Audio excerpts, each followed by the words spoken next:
And it's all because they came for Eureka Heights and they came for beer and they leave with a ton of friends. So it's pretty cool. Brent Davis is the unofficial mayor of fun in Houston. As the ambassador of buzz at Eureka Heights Brew Co., Brent has helped turn a microbrewery into a full-blown community magnet. And when he's not doing that, he's cracking jokes on jog jokes or celebrating the holy combo of salads and beer at Salad Beer Boys. We have a really cool run club. It's called the Eureka Heights Laces Out Run Club. We got the bridge for echo emphasis.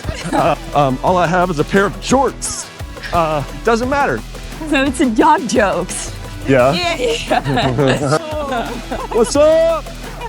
It's got layers, y'all. It's got layers. So if you were to give up running, either running or beer for a year, yeah. which would you choose? See you later, running.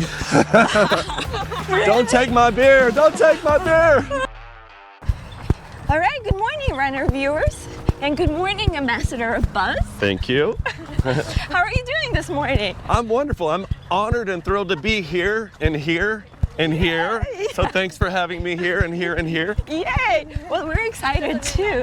I know you've been with Eureka Heights since the beginning. Yes. And the brewery really became a true symbol of Houston. So can you tell thank us you.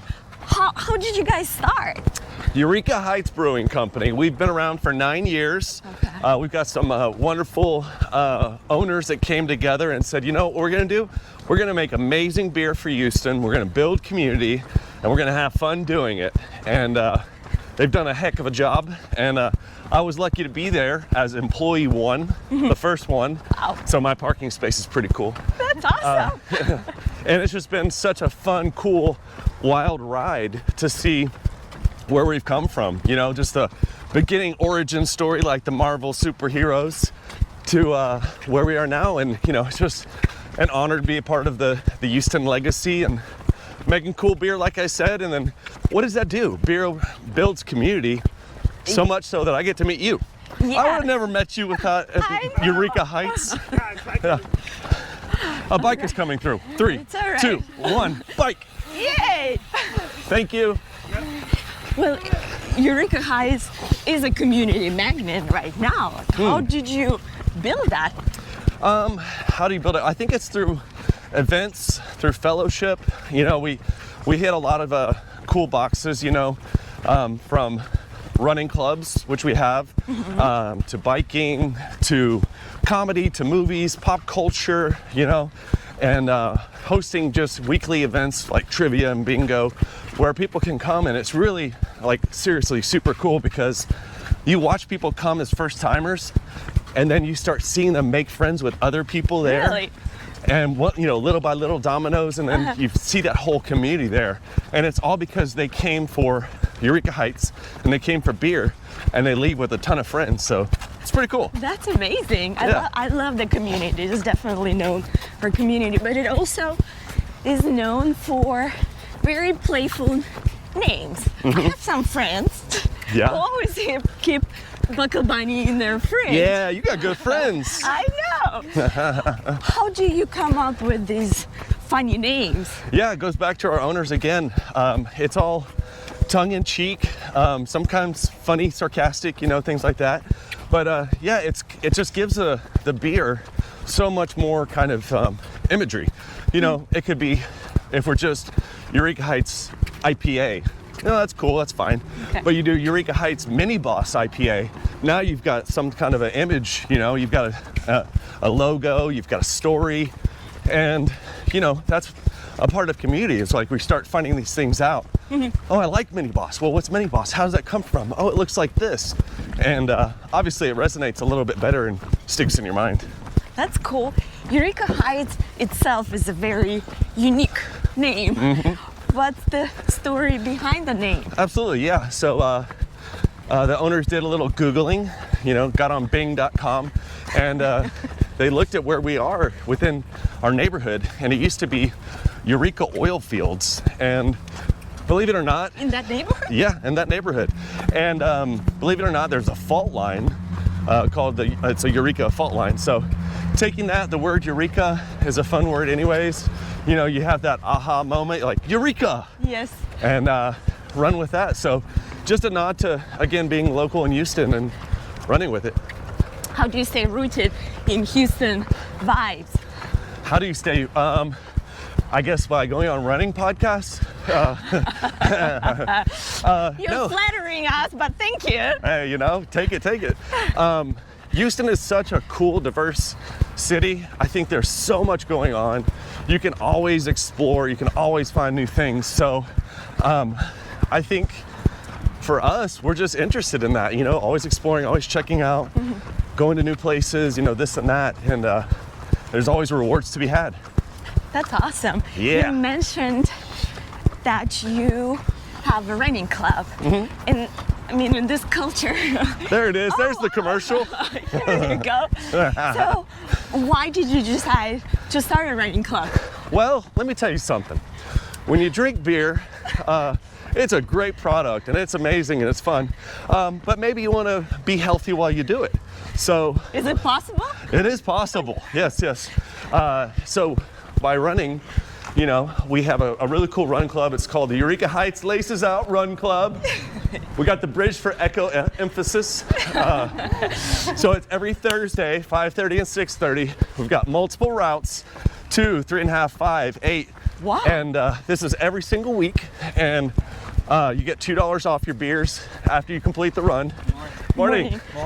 And then as you continue to run with us in the club, we keep track of your runs. You can earn really cool free swag like headbands, shirts, running shorts. These are jorts, they're not the official But we love the ensemble. outfit. Thank you. So yeah, every week, and then the Laces Out team, awesome guys running it. So guys and gals, and they'll do other events in the running community like Texas Independence Relay, different relays we put on, and really active in the Houston scene. You're a member of the Houston Striders, you were saying? Yes.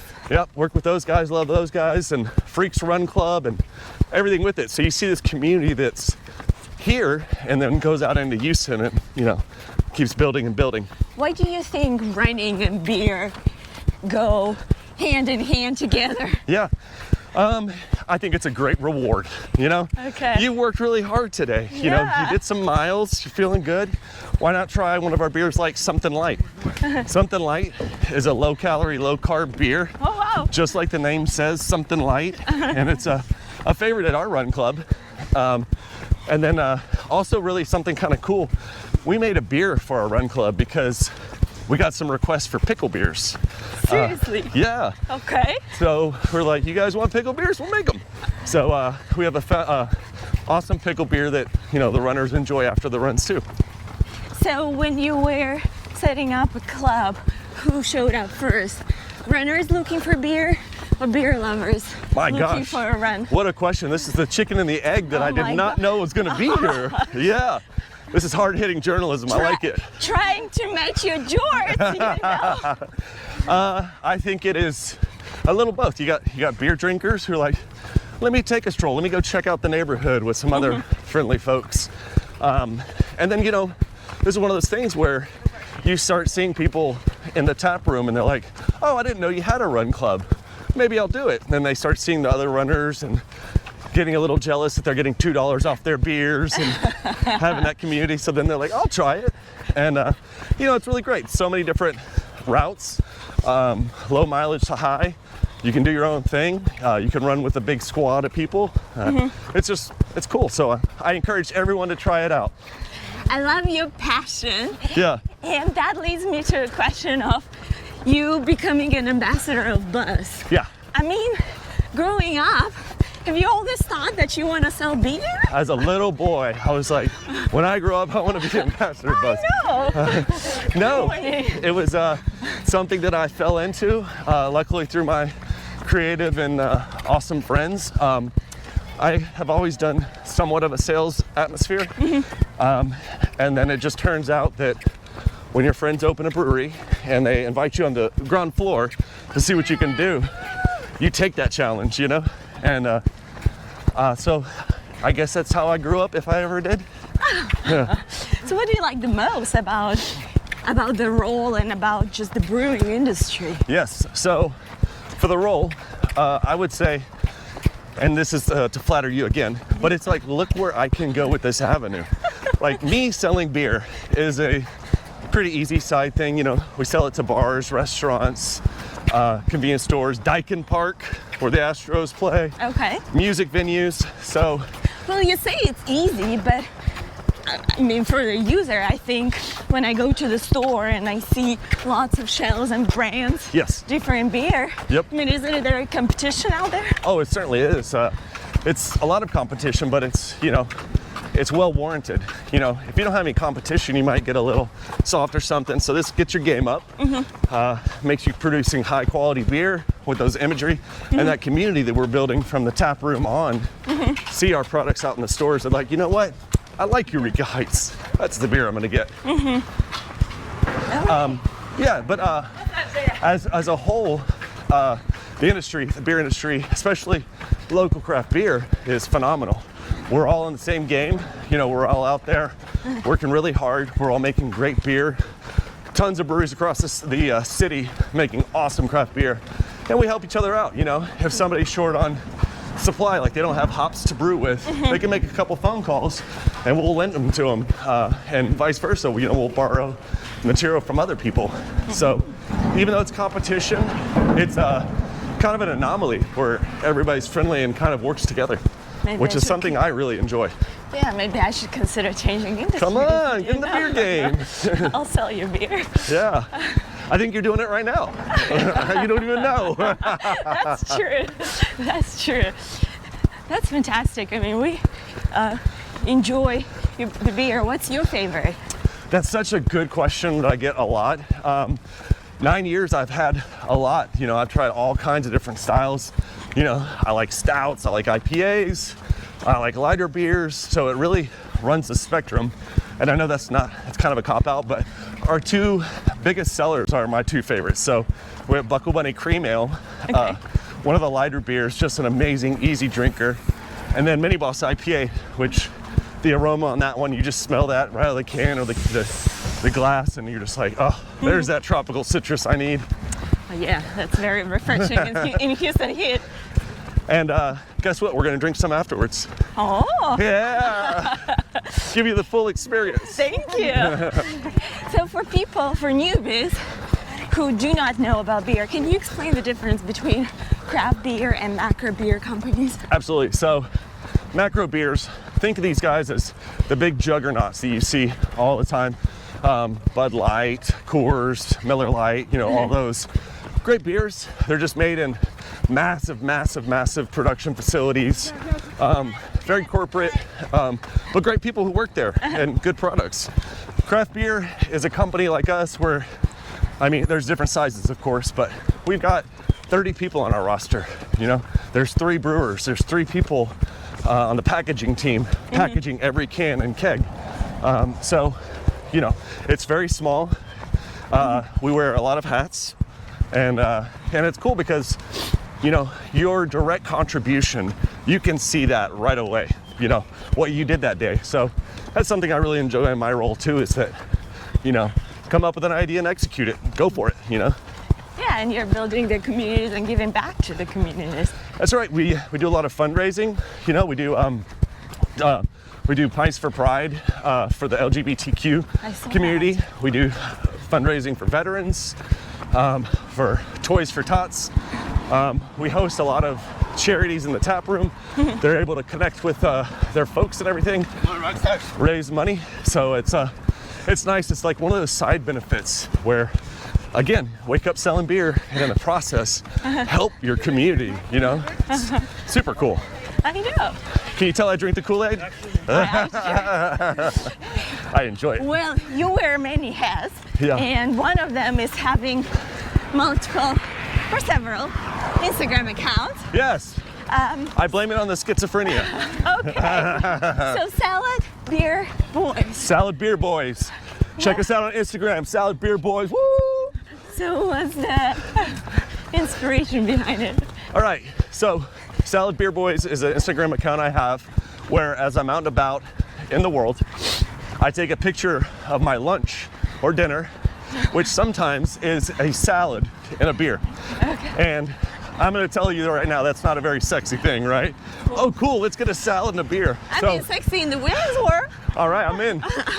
So I was like, trying to be healthy in my industry. I'm in the jogging, community, and drinking beer. I'm like, okay, well, I need to offset these calories. So if I'm gonna enjoy delicious Eureka Heights beer, maybe I have a salad every now and then. So to kind of motivate my little squirrel brain, I decided, isn't it silly, like ridiculous, to have an Instagram account that pairs beer and salad? Turns out it is, and some people like it, so it's kind of crazy.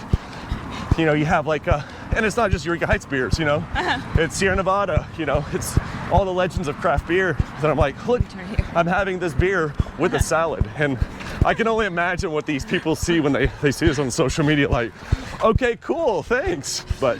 Well, I see a fit person, so that's clearly working. All right, I need to tip my waiter here. How did you even start running? Man, running, that's a great question. So, with Eureka or before that? let's go before. Let's go the pre-AAH. So, I've been okay with running. I'll be honest, like it's a challenging, could be sometimes a challenging way to exercise. So I kind of grew up kind of doing it more through sports, basketball, baseball, and then I got into cross country and started racking up some miles. And I think for me, running is just, it has a lot of positives. Obviously we have the exercise that's good for the body. Mentally, it really helps me because I have my Eureka moments when I'm jogging. I'm like thinking, I'm in my head. I have a beautiful day, a sunrise, a sunset, and I get to think about things and kind of be in my world. So I really enjoy that, along with exploration. So I never run inside. I can't be on a machine. So instead, I like to be out in my beautiful city running with people and seeing things. And this is all things you don't see from a car. For sure. When you just whiz by. And then in future times when you drive by, you're like, hey, I run there, like I know that. I run into people I know. So I like that aspect. What motivates you to run? I have to badger myself. I feel like sometimes there's barriers to entry that people make.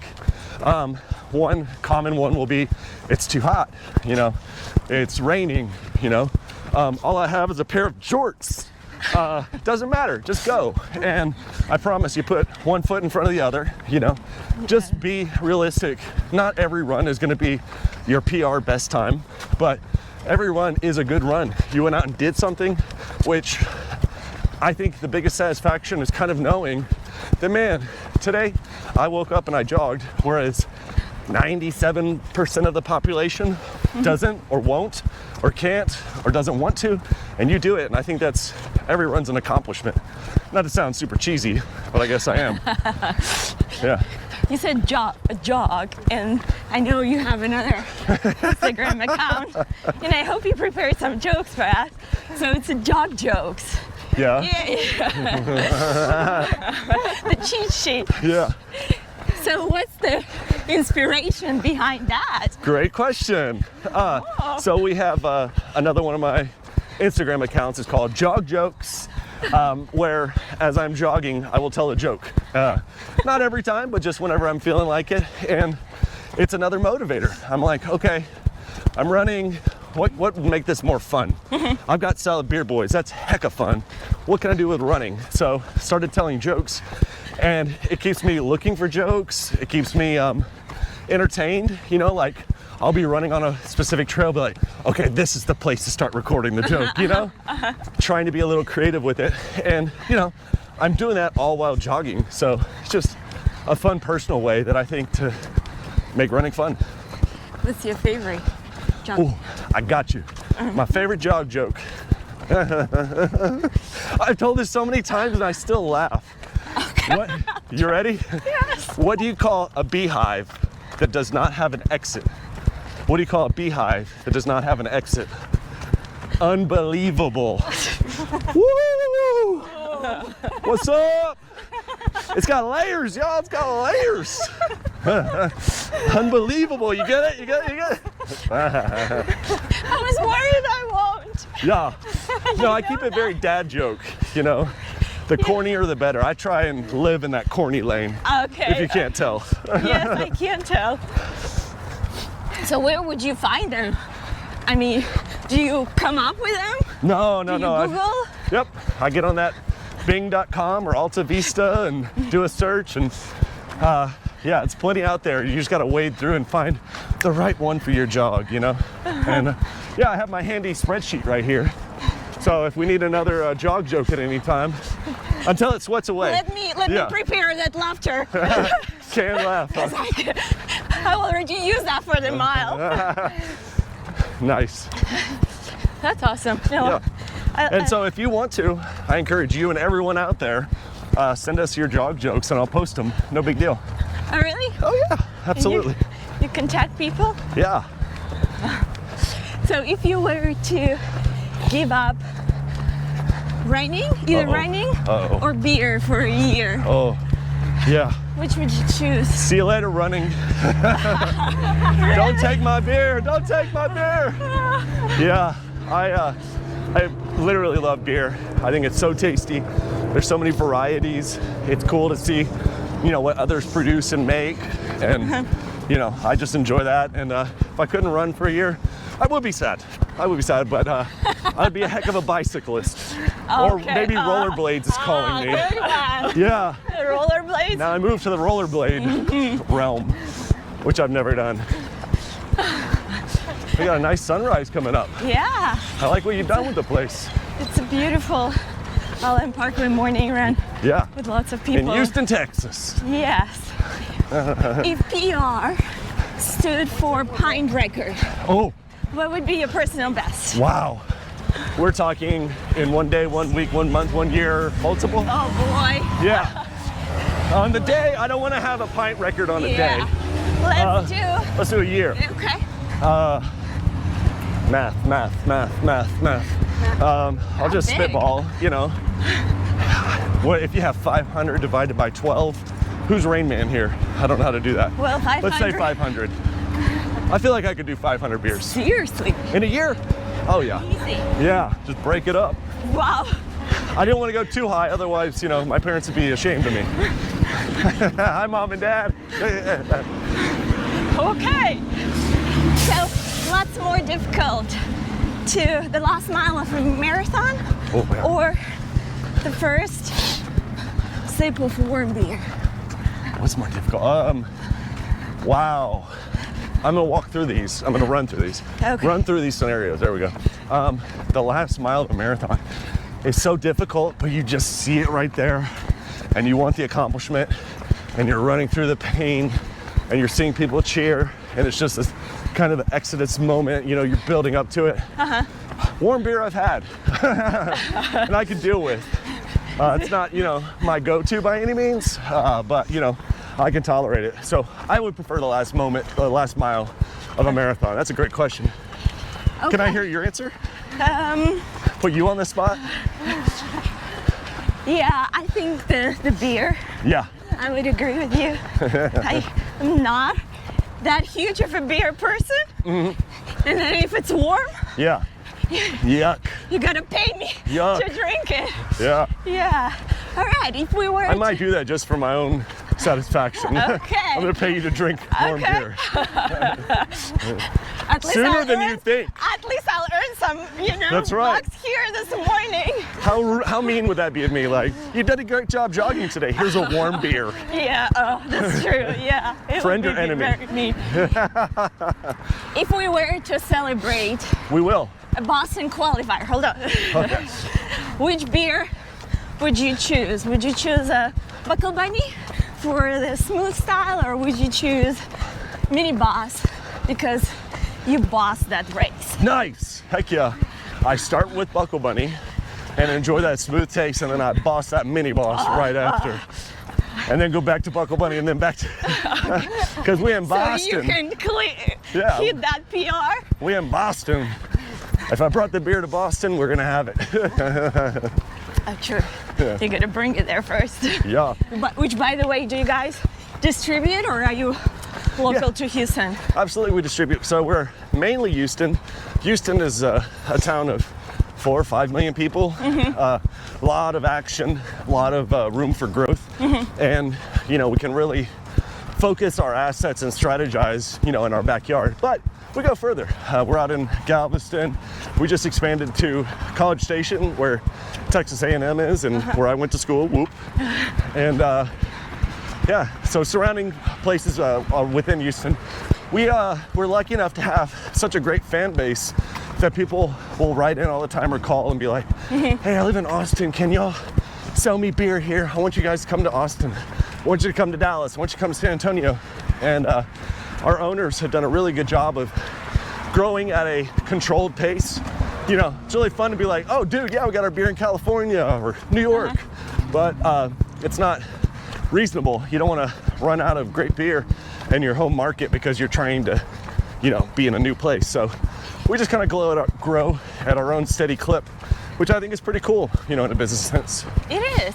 But can you stay a craft beer and still be nationally? Yeah, absolutely. Yeah, there's Oh, you can. yeah, craft beer brands that are around the country, like I mentioned Sierra Nevada earlier. Lots of them, they still keep that same great ethos. They've got, you know, personnel in all the different markets. You know, they're going out and doing big sponsorship events and connecting with community. So yeah, it is entirely possible. And with that, you know, it kind of continues the DIY spirit, you know. Even though you're throughout the states, you're still a craft brewer and you're really working hard and making it happen. Are you planning that growth or expansion for Eureka? Never say never, right? Sure. But I think we would want to take care of Texas first, like really get out there and get through all the cities of Texas, and then, I don't know, I go to New Orleans, maybe we'll do Louisiana. We would enjoy having it in California after our ski year. Fantastic. I know California has a very diverse beer market. They're pretty but good out there too. Yeah. That's the joy of being around in 2025 is, you know, this goes for beer, this goes for kitchens and restaurants. I feel like you could go to whatever small town throughout the country and you can find establishments that are basically like a craft kitchen or a craft restaurant and, you know, still get a really, really great experience and product. And I think that's internet, you know, I think it's people moving around and we're all lucky for it. For sure.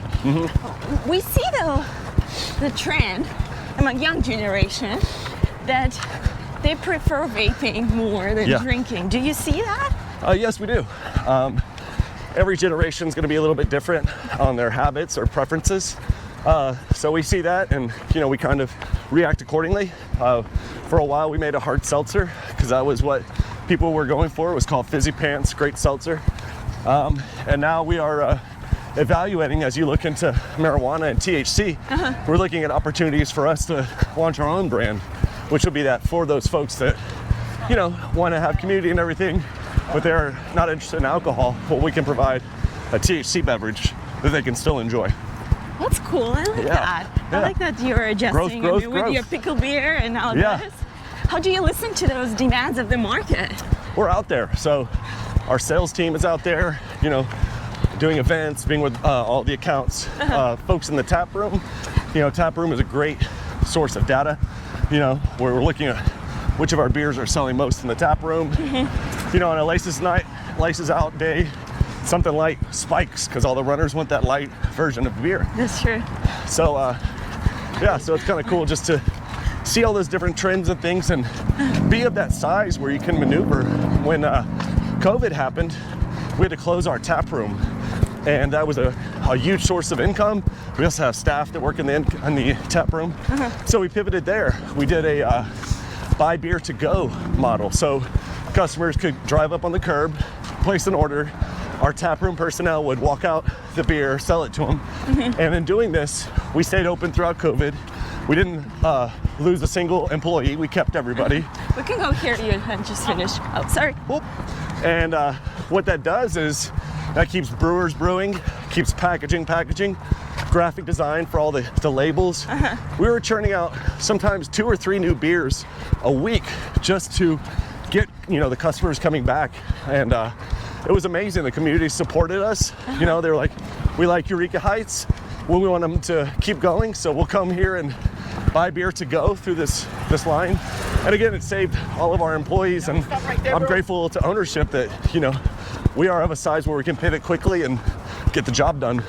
That's why we love you so much. Thank you. Well, if you were to choose beer that would match our drinking style right now, Yeah. what would it be and why? I'm looking at you and I'm thinking Mini Boss. That's a good You know one. what I'm saying? Yes, You know what I'm saying? of course. Yeah, I think we're bosses run, playful, you know, got that kicky spirit, that punchy fire, so Yeah. we're Mini Bosses. That's true. Any last joke Of to course. wrap this up? Let's not wrap up. I got 10 more. Let's go. Okay. What is Whitney Houston's favorite form of coordination? And Woo. I'll just throw myself in the bio. Brent, I had fun. Thank you Me too. for adding some laughter in the morning. So Yes, this is my pleasure and an honest thrill. So thank you both for having me. This was awesome.